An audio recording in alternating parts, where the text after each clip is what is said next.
नमस्कार, स्वागत है आपका योग्यता ऑनलाइन क्लासेस में। मैं हूं श्रवण कुमार सागर। आज की इस वीडियो में हम आपके लिए लेकर के आए श्रेष्ठा एग्जाम 2024 के लिए जीके का model question paper class 9th एवं क्लास 11th दोनों के लिए। तो चलिए आज की वीडियो को शुरू करते हैं। जीके में आपको टोटल 25 क्वेश्चंस पूछे जाते हैं, जो आपको क्वेश्चन नंबर 75 से लेकर 100 तक रहेगा। तो इसमें देखिए, पहला प्रश्न है, निम्नलिखित घटनाओं काल क्रमानुसार व्यवस्थित कीजिए।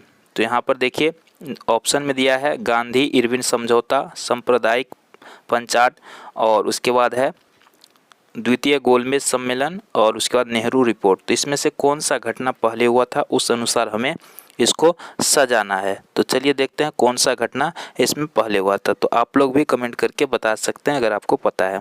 तो सबसे पहले देखिए नेहरू रिपोर्ट आया था, उसके बाद गांधी इरविन समझौता हुआ था, उसके बाद द्वितीय गोलमेज सम्मेलन, और उसके बाद जो है सांप्रदायिक पंचायत हुआ था।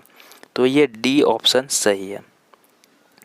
अगला प्रश्न है, पूर्ण स्वराज के संकल्प को भारतीय राष्ट्रीय कांग्रेस के लाहौर अधिवेशन में किसने प्रस्तुत किया था?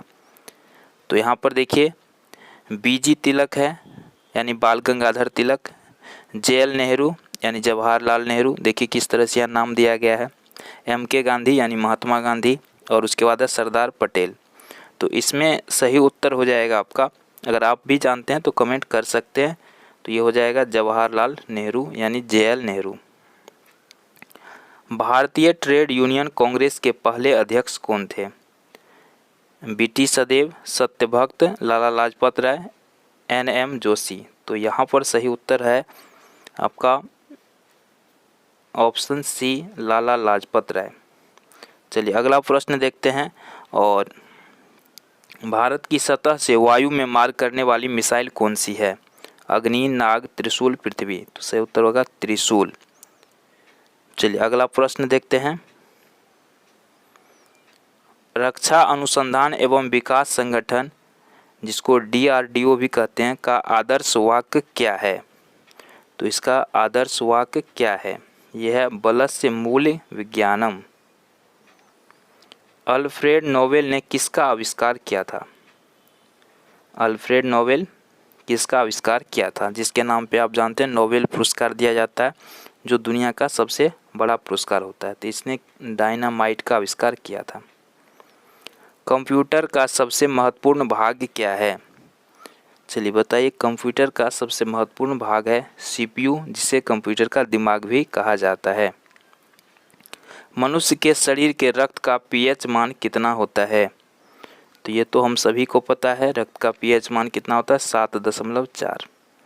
चलिए अगला है मिलाने के लिए, और इसके आधार पर हमें उत्तर देना है। तो बिरजू महाराज ये कथक से संबंधित है, उसके बाद हरि प्रसाद चौरसिया बांसुरी से, और अली अकबर ये सरोद से, और जाकिर हुसैन तबला वादक थे। तो इसका तीसरा ऑप्शन सही है।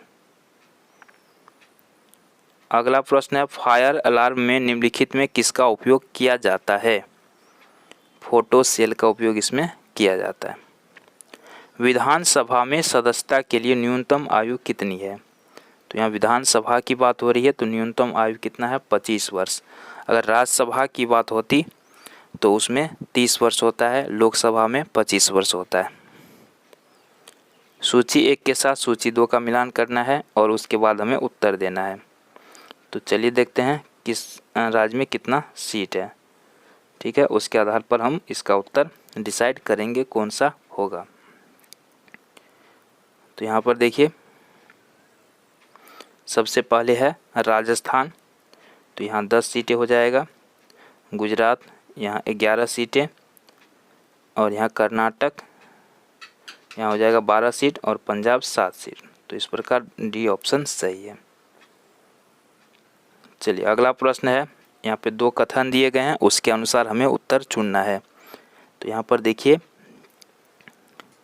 राष्ट्रपति पद के लिए प्रत्याशी की आयु कम से कम 35 वर्ष होना चाहिए, बिल्कुल सही है। उपराष्ट्रपति राज्यसभा का सभापति बनता है, ये भी सही है। तो इसका मतलब ये पहला ऑप्शन सही है।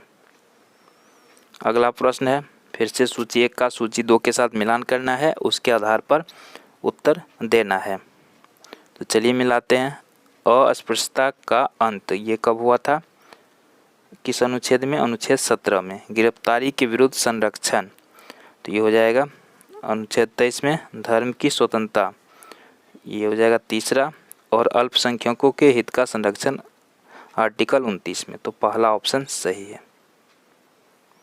चलिए 89 नंबर क्वेश्चन में है, संविधान में हमारे राष्ट्र का उल्लेख किस नाम से किया गया है? तो संविधान में जो है राष्ट्र का उल्लेख भारत या इंडिया के रूप में किया गया। जनगणना 2011 के अनुसार भारत के किस राज्य की जनसंख्या घनत्व सर्वाधिक है? तो सबसे ज़्यादा है बिहार का।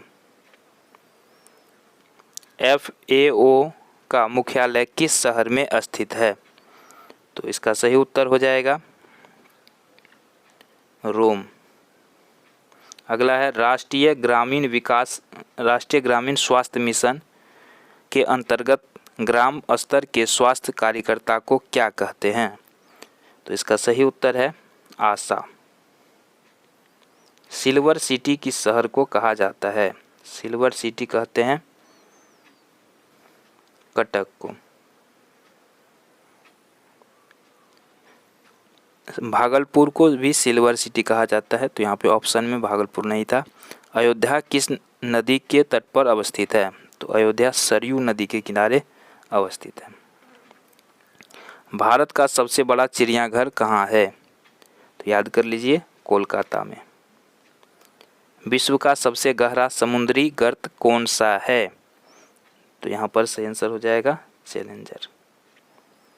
2022 राष्ट्रमंडल खेलों का आयोजन कहाँ पर किया गया था? तो ये किया गया था बर्मिंघम में। निम्नलिखित में से किस पुरस्कार का संबंध खेल से नहीं है? तो ये दोनों तो खेल से ही संबंधित है, तो सही उत्तर हो जाएगा सरस्वती सम्मान। अगला प्रश्न देखते हैं,